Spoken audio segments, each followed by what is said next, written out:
who starts, who sits, and how to become the greatest of all time. This is the Fantasy GOAT.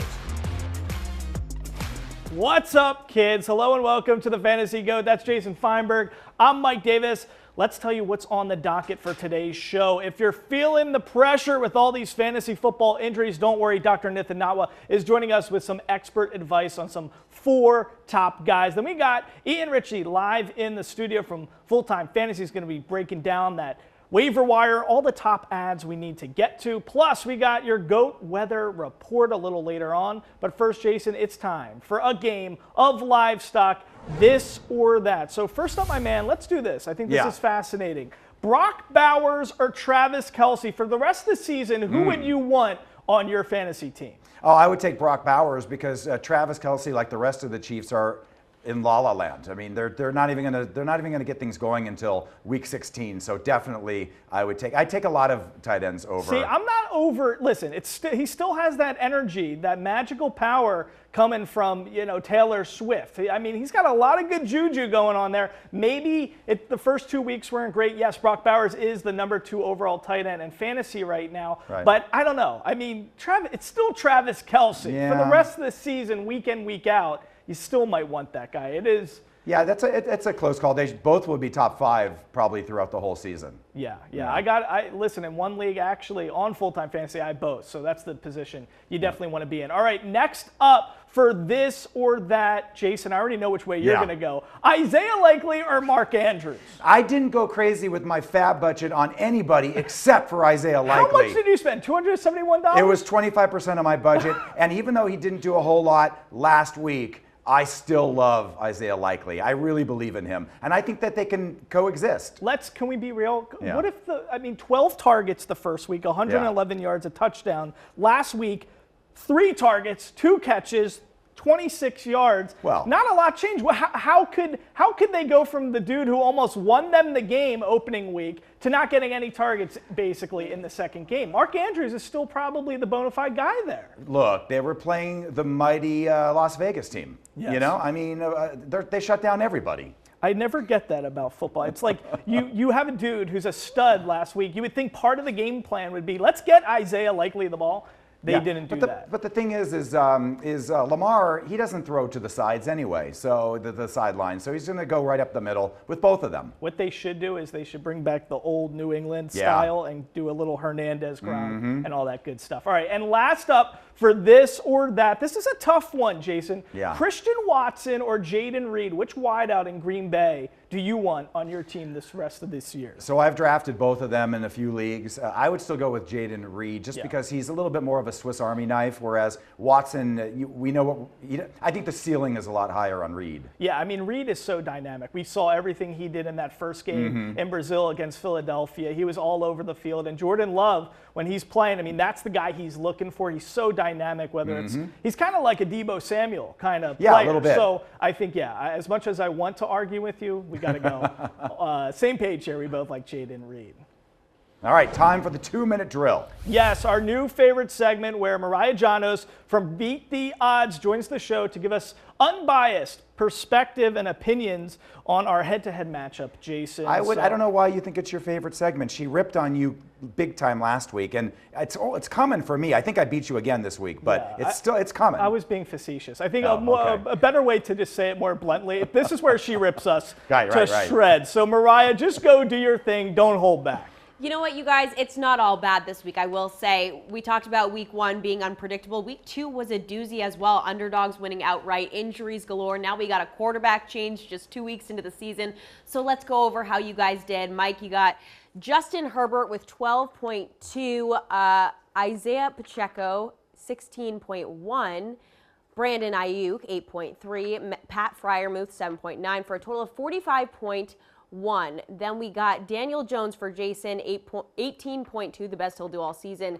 Josh Jacobs, 17.2. Rashee Rice, 18.5. And Colby Parkinson, 2.2. That one hurts there. But Jason is victorious once again, 56.1. Now getting into what went wrong and what went right.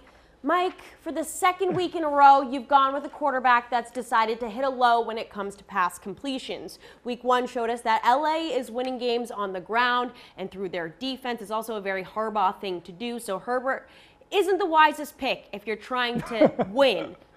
As for Brandon Ayuk, I wouldn't have touched him after that dismal Week 1 performance. Through the first 2 weeks, the receiver has totaled 71 yards. A wise decision may have been to wait. Obviously, we can't predict injuries, but Week 3 would be prime. LA's secondary, struggle bus. Now Debo and CMC both out. Ayuk is sure to have more targets there, so maybe you could have waited before pulling the trigger on that one. Jason, you continue to struggle at the tight end position. Colby Parkinson secured 1 of 2 targets for 12 yards against Arizona. I get he had decent production in Week 1, and maybe he even will have better production in Week 3, but with Puka Nacua and Cooper Kupp out, he might be a good get for Week 3, but Week 2 was just like not it for him. I will say you lucked out with Daniel Jones. It wasn't luck. It wasn't luck. Everything with Daniel Jones is luck. No. That's luck. There's no skill there, okay? Even when he shaves his beard, he gets lucky. Right. He was almost the highest score I'm not of all sure of I them. like him even with a razor. Look, he could have been better. Lack of explosive plays there through the air for him, so that kept him from really boosting that number, but it's a good thing you used him this past week because, as I mentioned earlier, that's the best number you're going to get out of him all season, so good to just get him out of the way. Well done there, Jason. But yeah, overall, guys, things could be better, but, you know, I pointed out some positives this week. Yeah. Right? Right? You did. I feel like I need to go to urgent care after that segment. I feel awful Fantasy about urgent myself. care? Yes, something like that. I got to get Dr. Nithin Natwa in this segment right now. Mike, I'm you're trying to get too sneaky with your picks, I think. you know He's what? like Nick Sirianni. I was just God. going to say Yes, that. You just read yes. my mind. I'm getting too cutesy, and You I are. can't stand it. Cutesy. And when they do it to me, I want to throw something out the window and jump off a building. And for some reason, I do it to myself. Never watch a Philly game with him. I did it Week 1. I was, let's just say, I was glad- using a lot of expletives. Glad he was away from the balcony. Yeah, I need to watch games by myself. All right, so happy we did this, as always, Mariah. Thanks, Mariah. Thank you, I feel tremendous inside. All right, coming up on the Fantasy GOAT, our guy, Dr. Nithin Natwa, is telling us everything we need to know about the long list of injuries we're all dealing with as fantasy managers. That's next. This is the Fantasy GOAT. Well, Jason, he's the GOAT of doctors. He's at Fantasy Docs on social media, Dr. Nithin Natwa, and daily he's dropping fantasy medical advice on all social media, so make sure you follow this guy. It's a must. Great to see you, Doc. We're only 2 weeks into the season, and I already feel like we're drowning in injuries, so let's get straight to it. Cooper Kupp. Week 1, he exploded. Then Week 2, in that blowout against Arizona, he gets hurt with that high ankle injury. Good news is no IR. How worried are you about this high ankle sprain? I'm still pretty worried, and yeah, there's been so many injuries. It's just nonstop. But with Cooper Kupp, it sounds like they're actually already at their cap for IR players, which I didn't even know honestly existed. But the Rams have so many injured players that they're at 7 or 8, and I think they're only allowed 8. So I don't really think they didn't put him on IR because they don't think he's going to miss 3 to 4 weeks. It's just because they don't have the space to put him on there. Wow. That's bad. That is true. What about A.J. Brown? He was out last week. It looks like he's going to be out multiple weeks. Even he said it during the game. Hamstring injury. What's your take on him? Yeah, each year players get injured with a hamstring strain, and they call it tightness, and everyone thinks it's not a big deal. But hamstring strains require about 3 to 4 weeks minimum typically in NFL players, and usually medically we recommend a 5 to 6 week recovery. But with how often hamstrings occur and with the nature of football, they're not going to hold out a player for 6 weeks. So I've rarely ever seen a player go back within 1 to 2 weeks. So I definitely think A.J. Brown's out this week and has a good shot at missing next week as well. Just to touch on A.J. Brown and Cooper Kupp for one more second, Doc. So those two guys, once they do come back, we're expecting the same production as usual from them? For A.J. Brown, yes. For Cooper Kupp, I would expect still about a week ramp-up period just because he has a history of ankle injuries on the other ankle along with surgery. And although those are separate from this current injury, I would I would just say that with a high ankle sprain, there's a little bit more of a ramp-up time, and then he also has a history of kind of multiple injuries to that other lower extremity as well. All right, that's a shame. All right, so let's talk Isaiah Pacheco. He's expected to be gone for at least the next 6 weeks with a broken fibula. I mean, ouch, that hurts. Yeah. Fantasy managers have been scrambling to pick up guys like Carson Steele, Kareem Hunt, Samaje Perine, but a broken fibula, I mean, that's no fun. Can we expect Pacheco to even return this season and return somewhat to normal with production? I do think he's going to return this season. I don't know if he'll be relevant for fantasy purposes, though. The fact that they ended up doing surgery on it is pretty uncommon for fibula fractures. That means that it was an unstable fracture. If you look at the model there, the base of that is where the fractures occur below that line. And if it happens above that line, or they slowly track up the fibula, that makes it more and more unstable. And typically they only have to plate it or put screws in when it's an unstable fracture. And that obviously means it's a longer timeline. So while I think the 6 to 8 week timeline is appropriate for him to return back to practice, I think the ramp-up period is going to be multiple weeks. So I don't really see him being viable for fantasy purposes aside from maybe week 16, week 17 if you play week 17. Wow. All right, well, the good news is there's 17 guys that are going to take his spot. And you know, we all know which one not. Yeah, it's been a nightmare trying to figure out. Never know what Andy Reid does there. Yeah. All right, lastly, Doc, we need to talk about Seattle's running back, Kenneth Walker. So Charbonnet started with him last week as Walker deals with an injured oblique. What's your take on Walker and his health? And he seems to get injured a lot. Yeah, and he actually has a history of this oblique injury. It happened last year as well, too, and he ended up missing 2 games because of it. This year, there's some videos dropped of him actually grasping kind of at that right oblique after doing a pretty mild run without any kind of twisting or torquing of the waist or anything like that. So it does seem pretty likely that he's going to be missing another week here. With that being said, oblique injuries aren't usually a long-term injury. You can kind of see in that model there how massive the oblique muscles are. So it typically is more of a pain tolerance thing, but it seems like his pain is pretty elevated currently. I have a little bit of confidence on him coming back the week after this one. I put it a 50% chance of coming back next week, but this week I think he's definitely out, and Charbonnet is going to be a great start.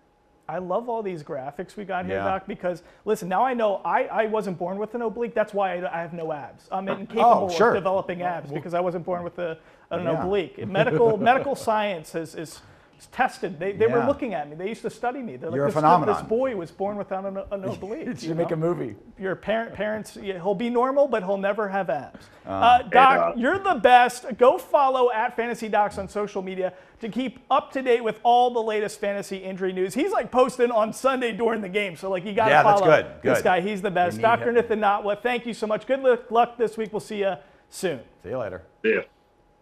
All right, coming up, we're talking with this guy right here, Ian Ritchie. He's supposed to be in the frame. He's hiding though because he's looking at the waiver wire. That's how plugged in he is right now. Coming up, we're talking to Ian Ritchie with some top waiver wire targets you're going to need ahead of week 3. It's the only thing we like to watch more than football, Jason. Yes, it's watching the waiver wire. And frankly, it's the key to fantasy football success here. To help us out is the owner and founder of Full Time Fantasy. He's a fantasy genius. It's Ian Ritchie. Yes, he is, and he's in studio this time to tell us the guys we need to be targeting on the waiver wire. Now, what I like is that the ones we're about to mention, you could still get some of them, I think. Definitely. Yeah, so Juwan Jennings for San Francisco. Kind of a no-brainer at this point. Yeah, I think he's a no-brainer at this point. I think at the beginning of the season he was the 5th option on offense behind McCaffrey and Deebo Samuel. With McCaffrey dinged up, with Deebo out for a couple of weeks, Juwan Jennings is a good guy to pick up. He's had 4 and 5 targets the first couple weeks. He's been averaging about 40 yards. This weekend we have him for 60 yards and about a 60% chance at a touchdown. So we think he's a definitely worthwhile to pick up for a couple of weeks as a receiver. And I love him because he's a big-time player. Even in the playoffs, I mean, he's always making positive things happen for that football team. Let's talk about this guy, Hunter Henry. He's bounced around so many organizations in the league, but last week he had a good week. Tight end in New England, what do you think about him? He had a great week. And, the first week he was targeted a little bit by Jacoby Brissett, and Brissett obviously likes him. Then New England bring in Alex Von Pelt as their offensive coordinator. He's always really looked at and focused on tight ends in his previous jobs. So Hunter Henry last week, 44% target share from Brissett. So out of all the passes he threw, 44% of them went to Hunter Henry. He had 9 catches, over 100 yards, and a touchdown. If he's on your waiver wire, tight ends are difficult this year. I'd grab him. All right, so I was sarcastically saying there's 17 guys in the backfield now that could replace Pacheco. I chose to stay away from all of them, and I lost Pacheco in your league. So, but I think of all of them, you think Carson Steele might be a steal for now? Yeah, I think over the short term. Yeah. You know, I think, well, Kareem Hunt is getting his legs under him. They're easing P. Ryan into the system. I think Carson Hunt over the next couple of weeks could be a guy that gets double-digit carries. He could probably be the guy that gets the goal line carries. And so if you're dealing with one of these injuries, you could do a lot worse than Carson Steele over the short term. Over the long term, I'd kind of tend toward P. Ryan or Hunt. But over the short term, I think you're good with Steele. I dropped some money on Carson. Listen, like these new beautiful pillows we got here, I'm praying. I'm holding on tight to Carson Steele. I thought you were going to say we have one less pillow because you spent so much on Carson Steele. Oh, no, that would be funny. All right, lastly, Ian, let's talk about this. Cam Akers. Why do you like him so much? Cam Akers is a risk, right? He's coming off 2 Achilles injuries. He's backing up Joe Mixon, who's dinged up. We expect Mixon to miss at least this week, if not a couple of weeks, to get some rest. And he's the next man up. Dameon Pierce is hurt as well. And so we think that just as a volume play and a high-octane offense, he should be able to get you 10 to 15 points and fill in some of these gaps with these other injuries you have. Okay, now we got a few seconds left. I just want to mention something because you always are giving us high-level advice. You know, it's Jason, if you're practicing tennis with Roger Federer week in, week out. And or my boy Pete Sampras, my neighbor. Pete Sampras, one of my favorites, right? Yeah. If you're playing with them and then you go play with my mom pickleball, you're going to be looking pretty good because you're lifting heavy weight when you're playing with those heavyweights. Right. You are a guy who knows what it's like to be competing in these high-octane leagues, right? These big-time dynasty leagues, a lot of competitive guys with big buy-ins. What are one strategy you can give to everybody at home that the big-time guys use that we can implement in our own leagues? Yeah, that's a great question and very timely, actually, with all the injuries going on. So one of the tricks that a lot of the guys do, and a lot of the home leagues, is based on priority, right? So you might have the 7th or 8th priority to pick up a free agent. Well, by that time, a lot of the players you really want are picked over. Yeah. And so what a lot of the best players in the world and the high-stakes guys do is they'll preemptively pick up a backup running back before a Thursday night game on the chance that the starter gets hurt, and then they're not reactionary like everybody else trying to pick them up. So like a Braylon Allen, like you take him, it's not, Braylon Allen's the guy behind, Breece Hall, but you're doing it in just a preemptive You take it, he takes a roster spot up. If the starter doesn't get hurt, no harm, no foul. You drop and pick somebody else up. But if the starter gets hurt, you have the guy, even though you wouldn't have gotten him based on your priority in your league. And so picking up the backup before the Thursday night game is always a good strategy. All right. The only thing about this, the games this week is that the early games is that I would keep Braylon Allen, even if Breece didn't get hurt, because he seems to be integral. Good. Yeah, he looked good. All right. He's looked great. Ian, Full-Time Fantasy, you're the best, man. Go check him out. We appreciate you being here. Let's go check out. We got Kindle with a little bit of weather. Mike and Jason, it is week 3, and I've got your GOAT cast covered. Looking ahead towards the next weekend in sports, any weather issues, I will break it down for you, especially as you're setting those lines. All right, welcome back. Now it's time for GOAT weather. So let's go to Kendall Kim for a look at the games we're watching for impact. Hey there, and happy week 3 with your GOAT cast. I am Kendall Kim. They're known for their hot chicken, but it's said to be hot and humid in Nashville. As we are looking ahead towards that Sunday game, we do have some shower chances to talk about, particularly into Seattle and Tampa, though no big major weather issues, as mild temperatures will really be taking over the entire country, especially with where we're set to be here in September. Now, when it comes to those current conditions looking ahead towards your Sunday afternoon, you can see the setup of the storms. The good news is that they are expected to really hold off until Monday. So for these Sunday afternoon games, most of them just some slight shower chances. We will see some chances picking on up into Tampa, 87 degrees. Taking you over to the West Coast, Seattle right there, as you can see, where a storm is set to really move in those storm chances. We know that Miami's team is known to have some issues, so we'll see how the Cheetah looks ahead to that rain forecast, looking ahead to moving over the Pacific Northwest. Now, when it comes to Atlanta, no issues there. That game is under a dome. 82 degrees in Cincinnati, right in the path of where a storm is set to bring some shower chances, particularly into Monday evening. 70 degrees over in Buffalo, so we'll see how they handle those beautiful conditions. No weather concerns at all looking ahead towards that Monday evening game. That does it for your GOAT cast. Mike and Jason, back to you. All right, thanks, Kendall. Yes, coming up, Jason, it's that time. It's GOAT lineup time, revealing our picks for week 3. That's right after the short break. This is the Fantasy GOAT. All right, welcome back to the Fantasy GOAT. So it's the best time of the show. It's GOAT lineup time. Here's how GOAT lineup works for all you kids at home. If you're new to it, each and every week, Jason and I, we face off head-to-head in standard scoring by selecting one QB, one RB, one wide receiver, and lastly, one tight end. But the catch is we can only use one player one time. It's kind of a little bit like survival style right there. So, Jason, let's take a look at your lineup. All right, yeah, let's go with it. So at quarterback, I'm going with the hot hand. I'm going with Baker Mayfield. He's shown up the last 2 weeks, surprised some people. So I like him. I'm already going to assume that Zach Charbonnet will be the running back for Seattle, and he had a good week last week, both on the ground and some passes as well. Wide receiver, why not go with Jameson Williams? He's looked good. He has looked good, and you know, I have Laporta in a couple leagues for as my tight end. So now it's going to be like, do I want JMO to score? Do I want, you know, Laporta? But either way, Laporta's got to step it up. Yeah, he does. And then the tight end, I'm a little worried because looks like T. Higgins is going to play, but I'll stick with Mike Gesicki anyway for tight end first. Burrow has been definitely targeting him. All right, so for me, for GOAT lineup, I'm going to go to my dude, Jalen Hurts. I'm hoping he's going to have a big bounce back game against the New Orleans. We'll see what happens there. Devon Achane, listen, you know, no Tua. He's going to be the guy who benefits off of that. And lastly, Jamar Chase, he's got to step it up. No touchdowns yet, so I'm hoping he gets into the end zone. And Travis Kelce, come on, step it up as well. I believe in these guys. They're bona fide dudes. So that's my GOAT lineup. We got a lot of good stuff there, Jason. But I'm 0-2. I gotta step it up like Jamar and Travis Kelce. Yeah, it's a different philosophy than I'm taking. I'm taking the hot hands. You're going with the guys that should be hot. Exactly. Yeah. Let's see what happens. Thanks for hanging with us. We'll see you next time See ya. on the Fantasy GOAT.